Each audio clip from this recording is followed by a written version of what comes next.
രാമരാവണ യുദ്ധത്തിൽ ഒരിക്കൽ മേഘനാഥൻ പ്രയോഗിച്ച നാഗപാശം കൊണ്ട് കെട്ടപ്പെട്ടുപോയി ശ്രീരാമചന്ദ്രനും അനുജനായ ലക്ഷ്മണനും. ആ നാഗപാശത്തിൽ നിന്ന് മോചിതനാകാനായി നാഗകുലത്തിൻ്റെ ചിരശത്രുവായ ഗരുഡനെ സ്മരിച്ചു. ഗരുഡൻ പ്രത്യക്ഷമായതോടെ നാഗകുലം പേടിച്ചു വിറച്ച് നാലുപാടും പാഞ്ഞുപോയി. ശ്രീരാമചന്ദ്രൻ തൻ്റെ ഭക്തനായ ഗരുഡനിൽ അത്യന്തം പ്രീതനായി. ഗരുഡൻ ചിരകാലമായി പൂജിച്ചു വന്ന ഇഷ്ടമൂർത്തിയായ വിഷ്ണു ഭഗവാന്റെ രൂപത്തിൽ ശ്രീരാമചന്ദ്രൻ ഗരുഡന് പ്രത്യക്ഷമായി. ആരാണോ വിഷ്ണു ആ ആള് തന്നെയാണ് ശ്രീരാമചന്ദ്രനും എന്ന സത്യം ഗരുഡന് മനസ്സിലാക്കി കൊടുത്തു. എന്നാൽ ശ്രീരാമചന്ദ്രൻ ഇപ്രകാരം വിഷ്ണുമൂർത്തിയായത് കാണാൻ ഹനുമാൻ അത്ര ഇഷ്ടപ്പെട്ടില്ല. എപ്പോഴാണ് വീണ്ടും ശ്രീരാമചന്ദ്ര രൂപം കാണുക എന്നായി ഹനുമാന്റെ വിചാരം. ഹനുമാന്റെ ഈ മനോഭാവം ഒട്ടും താമസിക്കാതെ തന്നെ ശ്രീരാമചന്ദ്രന് മനസ്സിലായി.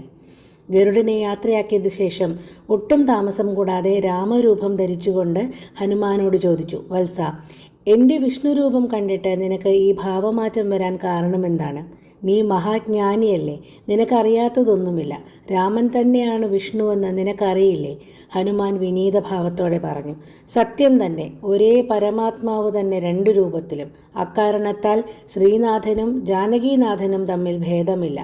എങ്കിലും എനിക്ക് ജാനകീനാഥ ദർശനത്തിലാണ് ആഗ്രഹം. അദ്ദേഹമാണ് എൻ്റെ സർവസ്വവും. ഈ മൂർത്തിയിൽ കൂടിയാണ് അടിയൻ ഭഗവത് ദർശനം ലഭിച്ച് കൃതാർത്ഥനായത്.